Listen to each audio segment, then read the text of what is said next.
wonderful. Irish people are the best.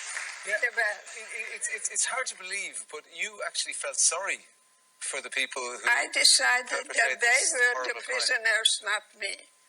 Explain that to me. I have no idea how I did that, but I looked at them with such pity that they're wearing this uniform and they calling me subhuman, and they telling me every day that I'm never going to get out of here alive. So I kind of was able to guide it by God that they were the prisoners, not me. And that helped me to change hatred into pity. See, when I hate you, you don't suffer, I do. And that's why it's so important for us not to allow anybody to get to you, because once you get angry, you give your power away. Especially children are very good button pushers. Oh, they are. Yeah. Oh, they are. So I ask people to be good parents to you, because the only one you'll have for a lifetime is you. All other relationships will end. And Be so nice to yourself.